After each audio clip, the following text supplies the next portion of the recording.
So now we're going to talk about trimming deciduous plants. A lot of people have questions about hydrangeas. Hydrangeas are a little tricky because the old hydrangeas, you never wanted to cut them back this time of year. You'd be cutting all the blossoms off. The newer hydrangeas bloom on new wood. Now if you think about that, the more new wood you get, then the more flowers you're going to have.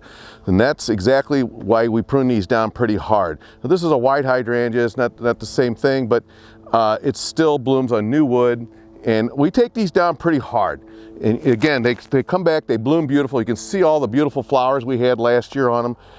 Again, you don't need to be afraid of them. You do need to find out what kind of hydrangea you have if you're going to go after it. Because if you have the old-fashioned type, you don't want to be trimming on them until after they flower. So keep that in mind. All the newer varieties, you're pretty much good to go on them. There's not too many issues.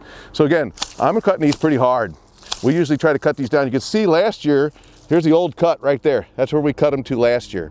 So I'm going to get real close to that again because I like the looks of them when they're full and there's an abundance of flowers when you cut them like that because it gives the plant a lot of energy. And again, they bloom on new wood.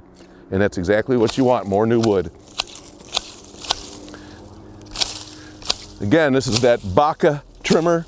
This is an excellent trimmer, great steel. You can see I'm kind of walking right through this plant and I'm cutting some pretty good sized limbs with it.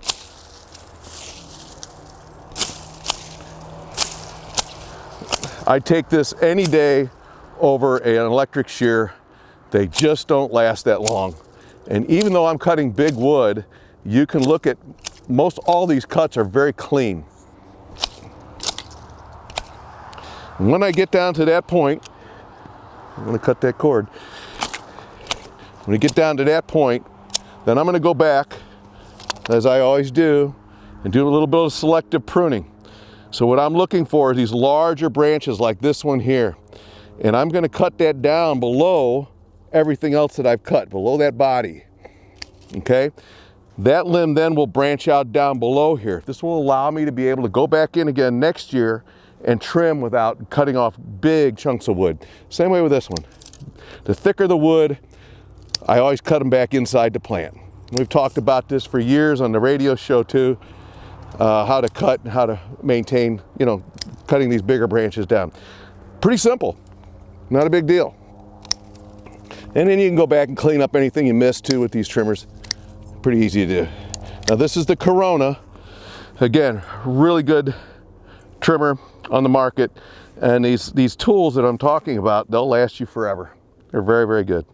So again, this is just a deciduous shrub here. This is a Hydrangea. This is one of the dwarf varieties of Hydrangea. This is either spilled wine, I believe is the variety this one is, a dark purple foliage, beautiful plant. Stays relatively small. We keep them that way though. And again, the trimming again is important. These are fairly easy to trim, same thing. Go in, don't be afraid of it. That's the biggest problem people have. They're afraid to trim and it's really not that difficult. In a deciduous shrub like this, it's really not that hard to keep them maintained.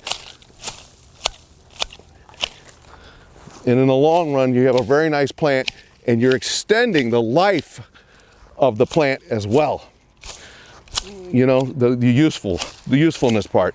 Once they get woody and they're hard to get back into shape, it's just better to have it kept up. And they'll last for years.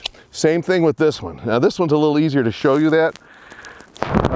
As far as the trimming goes, the spot trimming, or the selective pruning as I call it, these bigger branches like this one right here, you can see there's a lot to that.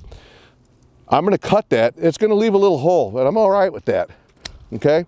This will all fill back in, and where I cut it will branch out here, and it'll allow me to go back in again next year or the year after and be able to trim it. Same way with this one. So I don't mind a few little holes in this. It'll fill in really quick. And that's how we do the selective pruning part and the hedge trimming part. And if you do that, you're going to get a lot more life out of your plants.